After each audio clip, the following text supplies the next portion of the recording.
नमस्कार। Legal point में आपका बहुत बहुत स्वागत है। मैं हूं शिखा राजता। आज हम आपके लिए लाए हैं हिमाचल प्रदेश हाई कोर्ट के 9 बहुत ही महत्वपूर्ण और दिलचस्प फैसले। इन फैसलों से आपको कानून की कई बारीक बातें जानने को मिलेंगी। तो चलिए, बिना किसी देरी के शुरू करते हैं आज का एपिसोड। और हाँ, अगर आपने अभी तक हमारे चैनल को सब्सक्राइब नहीं किया है तो जल्दी से कर लें, और वो जो घंटी का निशान है उसे भी दबा दें ताकि हमारी कोई भी वीडियो आपसे मिस ना हो। पहला केस, सर्कल रेट पर सरकार का मनमाना फैसला।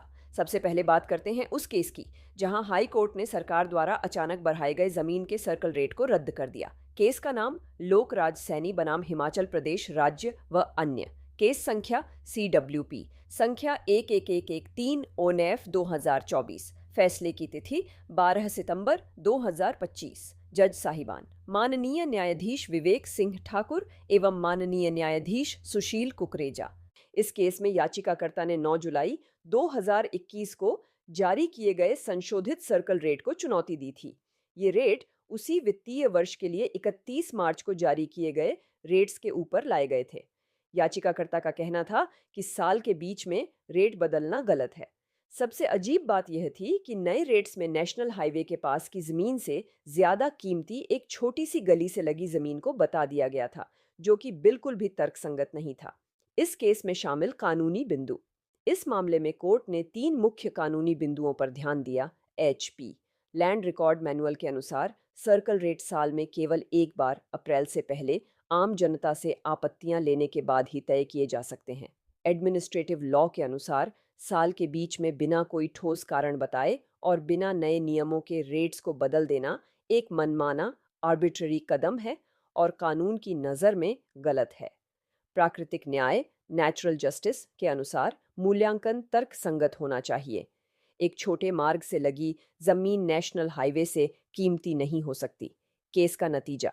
अंत में हाई कोर्ट ने 9 जुलाई 2021 के नोटिफिकेशन को मनमाना और गैर कानूनी मानते हुए रद्द कर दिया।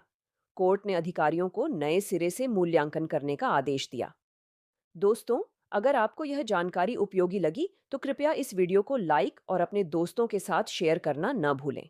दूसरा केस, रिश्वत के केस में अधिकारी बरी। अब हम बात करेंगे प्रिवेंशन ऑफ करप्शन एक्ट से जुड़े एक केस की, जिसमें हाई कोर्ट ने यह स्पष्ट किया कि सिर्फ रिश्वत के पैसों की रिकवरी से ही दोष साबित नहीं होता। केस का नाम हिमाचल प्रदेश राज्य बनाम हरिसरन। केस संख्या क्रिमिनल अपील संख्या 06 ऑनेफ 2014। फैसले की तिथि 12 सितंबर 2025। जज साहिबान माननीय न्यायाधीश सुशील कुकरेजा। सरकार ने एक फॉरेस्ट ऑफिसर के बरी होने के खिलाफ अपील फाइल की थी, जिन पर 3,000 रुपये की रिश्वत मांगने का आरोप था। प्रोसिक्यूशन का केस एक ट्रैप पर आधारित था, लेकिन जो स्वतंत्र गवाह थे वे अपने बयान से मुकर गए। जो शैडो विटनेस था वह शिकायतकर्ता का रिश्तेदार था और एक दूसरे केस में सह आरोपी भी था। इस केस में शामिल कानूनी बिंदु। इस केस में कोर्ट ने कहा कि PC एक्ट के सेक्शन 7 और 13 के तहत रिश्वत की मांग, डिमांड और स्वीकृति एक्सेप्टेंस दोनों को साबित करना बहुत जरूरी है। सिर्फ पैसों की रिकवरी से दोष साबित नहीं होता। सेक्शन 20 के तहत अनुमान प्रिजम्पशन तभी उठाया जा सकता है जब मांग साबित हो जाए। शिकायतकर्ता और उनके रिश्तेदार जो गवाह हैं, उन्हें इंटरेस्टेड विटनेस माना जाता है। उनकी गवाही पर बिना किसी स्वतंत्र पुष्टि के भरोसा करना आम तौर पर सुरक्षित नहीं है। केस का नतीजा। इन्हीं सब कारणों से हाई कोर्ट ने बरी होने के फैसले को बरकरार रखा और कहा कि प्रोसिक्यूशन अपना केस बिना किसी शक के साबित करने में असफल रहा। तीसरा केस, बालिग बच्चों का मेंटेनेंस। नमस्कार दोस्तों, क्या बालिग हो चुके बच्चे जो अभी पढ़ाई कर रहे हैं अपने पिता से मेंटेनेंस ले सकते हैं? आइए जानते हैं हाई कोर्ट का इस पर क्या कहना है। केस का नाम आशिता कपूर व अन्य बनाम विजय कपूर व अन्य। केस संख्या क्रिमिनल रिवीजन FDOC संख्या 49 ओनेफ 2024। फैसले की तिथि 12 सितंबर 2025।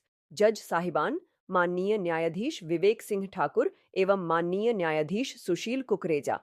2 बालिग बच्चों ने अपने पिता से मेंटेनेंस की राशि बढ़ाने के लिए आवेदन किया था, जिसे फैमिली कोर्ट ने उनके बालिग होने के कारण खारिज कर दिया था। बेटी आवेदन करते समय बालिग थी, जबकि बेटा केस के दौरान बालिग हुआ। इस केस में शामिल कानूनी बिंदु। हाई कोर्ट ने सीआरपीसी के सेक्शन 125 का हवाला देते हुए कहा कि मेंटेनेंस का अधिकार बच्चों को सिर्फ उनके नाबालिग रहते तक है। बालिग होने के बाद सिर्फ वही बच्चे मेंटेनेंस ले सकते हैं जो किसी शारीरिक या मानसिक असामान्यता के कारण खुद को मेंटेन नहीं कर सकते। हालांकि Hindu adoption and maintenance act के सेक्शन 20(3) के तहत एक अविवाहित बेटी जो खुद को मेंटेन नहीं कर सकती मेंटेनेंस का दावा कर सकती है, लेकिन यह CR.P.C के केस में लागू नहीं होगा। कोर्ट ने यह भी कहा कि पिता की कानूनी ड्यूटी न होने के बावजूद उनकी नैतिक जिम्मेदारी मॉरल ऑब्लिगेशन है, इसलिए जो मेंटेनेंस बालिग होने के बाद दिया गया वह वापस नहीं लिया जा सकता। कोर्ट ने बालिगा बेटी की मांग को खारिज कर दिया, लेकिन बेटे को आवेदन फाइल करने की तारीख से लेकर उसके बालिगाई होने की तारीख तक बढ़ा हुआ मेंटेनेंस देने का आदेश दिया। इस महत्वपूर्ण फैसले पर आपकी क्या राय है? हमें नीचे कमेंट्स में ज़रूर बताएं और हमारे चैनल लीगल पॉइंट को सब्सक्राइब करना न भूलें। चौथा केस, चेक बाउंस में डायरेक्टर हुए बरी। अब एक बहुत ही ज़रूरी केस चेक बाउंस से जुड़ा हुआ। अगर कंपनी का चेक बाउंस हो तो क्या सिर्फ डायरेक्टर पर केस हो सकता है? केस का नाम गुरसेव सिंह बनाम गोपाल कृष्ण। केस संख्या क्रिमिनल MMO संख्या 1213 ONF 2024। फैसले की तिथि 12 सितंबर 2025। जज साहिबान माननीय न्यायाधीश वीरेंद्र सिंह। एक कंपनी के डायरेक्टर ने अपने खिलाफ चल रहे चेक बाउंस के केस को रद्द करने के लिए याचिका फाइल की थी। चेक कंपनी के अकाउंट से जारी किया गया था, लेकिन शिकायत सिर्फ डायरेक्टर के खिलाफ की गई थी। कंपनी को पार्टी नहीं बनाया गया था। इस केस में शामिल कानूनी बिंदु नेगोशिएबल इंस्ट्रूमेंट्स एक्ट सेक्शन 138 और 141 के तहत जब चेक किसी कंपनी के अकाउंट से जारी होता है तो कंपनी ड्रॉर होती है और मुख्य आरोपी भी। कंपनी को आरोपी बनाए बिना सिर्फ सिग्नेटरी जैसे डायरेक्टर पर केस मेंटेनेबल नहीं है। सेक्शन 138 में उसके द्वारा मेंटेन किए गए अकाउंट का मतलब अकाउंट होल्डर से है, जो कि कंपनी है, न कि चेक पर साइन करने वाला व्यक्ति। CRP.C के सेक्शन 319 के तहत बाद में कंपनी को आरोपी के तौर पर नहीं जोड़ा जा सकता, क्योंकि NI एक्ट में केस से पहले ड्रॉर को कानूनी नोटिस देना अनिवार्य है। ये एक ऐसी कमी है जिसे बाद में ठीक नहीं किया जा सकता। हाई कोर्ट ने माना कि कंपनी को आरोपी न बनाना एक बहुत बद्धी कानूनी कमी है, इसलिए डायरेक्टर के खिलाफ चल रही कार्यवाही को कानून का दुरुपयोग मानते हुए रद्द कर दिया गया। पांचवां केस, बस दुर्घटना में ड्राइवर निर्दोष। अब एक दुर्घटना के केस पर नजर डालते हैं जहां हाई कोर्ट ने माना कि सिर्फ तेज रफ्तार से गाड़ी चलाना लापरवाही नहीं है। केस का नाम हिमाचल प्रदेश राज्य बनाम मोहिंदर सिंह। केस संख्या क्रिमिनल अपील संख्या 4037 ONF 2013। फैसले की तिथि 12 सितंबर 2025। जज साहिबान माननीय न्यायाधीश राकेश कैंथला। सरकार ने एक बस ड्राइवर के बरी होने के खिलाफ अपील की थी जो एक घातक दुर्घटना में शामिल था।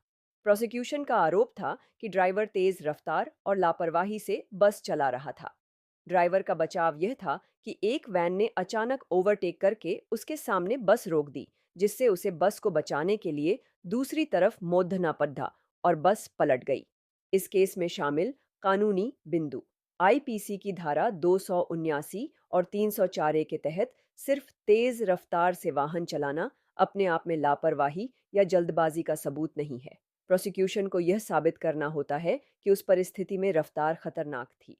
IPC की धारा 81 के तहत एक बढ़े नुकसान को रोकने के लिए अगर कोई छोटा नुकसान हो जाए तो वह अपराध नहीं है। ड्राइवर ने वैन से टक्कर बचाने के लिए बस को मोड़ा, जो कि एक बढ़े नुकसान को टालने का प्रयास था। साक्ष्य कानून के अनुसार बचाव पक्ष के गवाहों को भी उतना ही सम्मान और महत्व दिया जाना चाहिए जितना कि प्रोसिक्यूशन के गवाहों को दिया जाता है। हाईकोर्ट ने ड्राइवर के बरी होने के फैसले को सही ठहराया। कोर्ट ने माना कि ड्राइवर ने अचानक आई इमरजेंसी में एक बड़े हादसे को टालने के लिए सही कदम उठाया था, इसलिए उसे लापरवाह नहीं माना जा सकता। दोस्तों, मुझे उम्मीद है कि आपको हमारे आज के केस पसंद आ रहे होंगे। अगर हाँ, तो इस वीडियो को लाइक ज़रूर करें और चैनल को सब्सक्राइब करना न भूलें। छठा केस, कैदी को मिली पैरोल। क्या सिर्फ एक और FIR दर्ज होने और विक्टिम के परिवार के ऐतराज़ पर किसी कैदी की पैरोल रोकी जा सकती है? आइए देखते हैं। केस का नाम सचिन कुमार बनाम हिमाचल प्रदेश राज्य व अन्य। केस संख्या CWP संख्या 10750 ONF 2025। फैसले की तिथि 12 सितंबर 2025। जज साहिबान माननीय न्यायाधीश वीरेंद्र सिंह। पॉक्सो एक्ट में सजा काट रहे एक कैदी ने अपनी पैरोल की अर्जी खारिज होने को चुनौती दी। पैरोल दो कारणों से खारिज की गई थी। पहला, विक्टिम की मां को कैदी से खतरा महसूस हो रहा था, और दूसरा, पिछली पैरोल के दौरान कैदी के खिलाफ एक और एफआईआर दर्ज हुई थी। इस केस में शामिल कानूनी बिंदु: पैरोल का सिद्धांत सुधार और पुनर्वास है, ताकि कैदी अपने परिवार और समाज से जुड़ाव बनाए रख सके। सिर्फ अपराध की गंभीरता के आधार पर पैरोल से इनकार नहीं किया जाना चाहिए। पिछली पैरोल के दौरान एक नई एफआईआर का दर्ज होना अपने आप में पैरोल को अस्वीकार करने का एक निर्णायक आधार नहीं है, क्योंकि उस अब भी आना बाकी है। विक्टिम के परिवार द्वारा जताई गई चिंता को पैरोल के दौरान कैदी पर सख्त शर्तें लगाकर दूर किया जा सकता है। यह पैरोल से पूर्ण इनकार का आधार नहीं है। हाई कोर्ट ने पैरोल खारिज करने के आदेश को रद्द कर दिया। कोर्ट ने कहा कि पैरोल का उद्देश्य सुधार है और एफआईआर दर्ज होना कोई अंतिम प्रमाण नहीं है। कैदी को 42 दिनों की पैरोल दी गई। 7वां केस, रेप के आरोपी बरी। अब एक बेहद संवेदनशील मामला। रेप के केस में अगर पीड़िता की गवाही में विरोधाभास हो तो क्या होगा? केस का नाम हिमाचल प्रदेश राज्य बनाम सुनील खान। केस संख्या क्रिमिनल अपील संख्या 2819 2015। फैसले की तिथि 12 सितंबर 2025। जज साहिबान माननीय न्यायाधीश विवेक सिंह ठाकुर एवं माननीय न्यायाधीश सुशील कुकरेजा। सरकार ने अपने चचेरे भाई पर रेप का आरोप लगाने वाली एक महिला के केस में आरोपी के बरी होने के खिलाफ अपील की थी। हाई कोर्ट ने बरी होने के फैसले की पुष्टि की। कोर्ट ने पीड़िता की गवाही को अविश्वसनीय और उनके व्यवहार को अस्वाभाविक पाया। इस केस में शामिल कानूनी बिंदु: साक्ष्य कानून के अनुसार, हालांकि रेप के केस में सिर्फ पीड़िता की गवाही पर एजा हो सकती है, लेकिन उसकी गवाही स्टर्लिंग क्वालिटी की, यानी पूरी तरह विश्वसनीय होनी चाहिए। अगर कहानी अविश्वसनीय लगती है और तर्क के विपरीत है, तो सिर्फ उसके बयान पर एजा देना सुरक्षित नहीं है। पीड़िता का आचरण, जैसे कि आसपास घर होने के बावजूद शोर न मचाना, कोई शारीरिक विरोध न करना जिससे चोट के निशान न हो, और घटना की रिपोर्ट करने में देरी, प्रोसिक्यूशन के केस पर गंभीर संदेह पैदा करता है। एक स्टर्लिंग विटनेस वह होता है जिसकी गवाही शुरू से अंत तक सुसंगत हो। अगर पीड़िता की गवाही में सुधार, विरोधाभास और बातें बढ़ा चढ़ाकर बताई गई हों, तो उसे स्टर्लिंग विटनेस नहीं माना जा सकता। हाई कोर्ट ने माना कि प्रोसिक्यूशन अपना केस बिना किसी उचित संदेह के साबित करने में विफल रहा, और इसलिए बरी होने का फैसला सही था। 8वां केस, चेक बाउंस में सजा बरकरार। एक और चेक बाउंस का मामला जहां सिक्योरिटी चेक का बचाव काम नहीं आया। केस का नाम नागिंदर पाल बनाम मोहिंदर सिंह वर्मा व अन्य। केस संख्या क्रिमिनल रिवीजन संख्या 505 ONF 2024। फैसले की तिथि 12 सितंबर 2025। जज साहिबान माननीय न्यायाधीश राकेश कैंथला।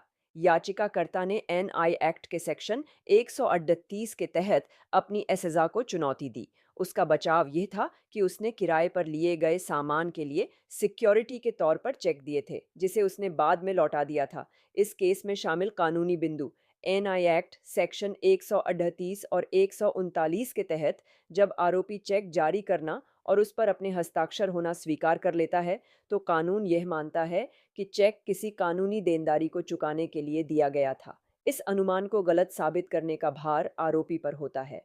सिर्फ यह कहना कि चेक सिक्योरिटी के लिए था काफ़ी नहीं है, खासकर तब जब आरोपी ने क्रॉस एग्जामिनेशन के दौरान खुद यह मान लिया कि उसे एक बड़ी रकम चुकानी थी।